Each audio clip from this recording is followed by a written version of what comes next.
Hi, welcome to choose your career. MBA in sports management. അടുത്ത കാലത്ത് വളരെ ശ്രദ്ധയാകർഷിക്കപ്പെട്ട ഒരു MBA സ്പെഷ്യലൈസേഷനാണ് MBA ഇൻ സ്പോർട്സ് മാനേജ്മെൻറ്റ്. ധാരാളം മെഗാ ഇവൻറ്റുകൾ സ്പോർട്സ് മേഖലയിൽ നടക്കുന്നു, പ്രൊഫഷണൽ കമ്പനികൾ കടന്നു വരുന്നു. അങ്ങനെയൊക്കെ വരുമ്പോൾ അവയുമായി ബന്ധപ്പെട്ട മാനേജ്മെൻറ്റ് വളരെ പ്രാധാന്യം അർഹിക്കുന്നു.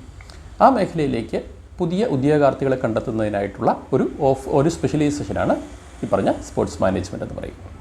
ഇത് മുമ്പ് തന്നെ യൂറോപ്യൻ രാജ്യങ്ങളിലും USA വളരെയധികം കാലമായി നിലനിൽക്കുന്ന ഒരു സ്പെഷ്യലൈസേഷനാണ്.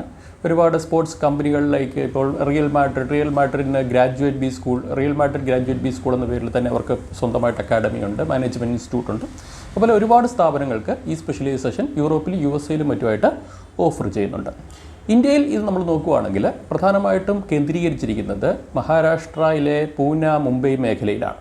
ഇപ്പോൾ Symbiosis school of sports science അല്ലെങ്കിൽ ജിയോ ഇൻസ്റ്റിറ്റ്യൂട്ട് അടുത്ത കാലത്തായിട്ട് തുടങ്ങിയ PGP programme in sports management, ഇങ്ങനെ കുറേയേറെ സ്പെഷ്യലൈസേഷൻസ് സ്പോർട്സ് മേഖലയുമായി ബന്ധപ്പെട്ട ആ ഒരു ഏരിയയിൽ കാണാൻ സാധിക്കും. അപ്പോൾ നിങ്ങൾ ഒരു പാഷനേറ്റ് ആണ് സ്പോർട്സ് മേഖലയിലെങ്കിൽ, അല്ലെങ്കിൽ നിങ്ങളൊരു സ്പോർട്സ് മേഖലയിലുള്ള അല്ലെങ്കിൽ സ്പോർട്സ് അത്ലറ്റിക് ആണ് എങ്കിൽ, അല്ലെങ്കിൽ സ്പോർട്സ് ഇൻഡസ്ട്രിയുമായി ബന്ധപ്പെട്ടൊരു കമ്പനി തുടങ്ങുവാൻ നിങ്ങൾ ആഗ്രഹിക്കുന്നുവെങ്കിൽ എങ്കിൽ മാത്രം നമുക്ക് നോക്കേണ്ട ഒരു ഏരിയയാണ് അല്ലെങ്കിൽ ഒരു സ്പെഷ്യലൈസേഷനാണ് MBA ഇൻ സ്പോർട്സ് മാനേജ്മെൻറ്റ്. കാരണം മറ്റുള്ളൊരു സ്പെഷ്യലൈസേഷൻ ഉള്ള പോലെയുള്ള ഒരു starting level of higher salary ഒന്നും ഇതിനകത്ത് നമുക്ക് ആദ്യം എക്സ്പെക്ട് ചെയ്യാൻ സാധിക്കില്ല. പക്ഷേ നമ്മൾ പാഷനേറ്റ് ആണെങ്കിൽ പിന്നീട് നമുക്ക് ആ മേഖലയിൽ ഉയർന്ന സ്ഥാനങ്ങളിലേക്ക് എത്തുവാനും ഉയർന്ന ശമ്പളം വാങ്ങുവാനും അല്ലെങ്കിൽ നല്ലൊരു കമ്പനി സ്റ്റാർട്ട് ചെയ്യാനൊക്കെ നമ്മളെ സഹായിക്കുന്ന ഒരു സ്പെഷ്യലൈസേഷനാണ്. അപ്പോൾ താല്പര്യമുണ്ടെങ്കിൽ മാത്രം തിരിയാവുന്നൊരു മേഖലയാണ്. ഏത് ഗ്രാജുവേറ്റിനും മിനിമം 50% മാർക്കുണ്ടെങ്കിൽ ഈ മേഖലയിലേക്ക് തിരിയാം എന്നുള്ളതിൻ്റെ ഒരു അഡ്വാൻറ്റേജ് ആയിട്ട് നമുക്ക് കാണാൻ സാധിക്കും. Thank you.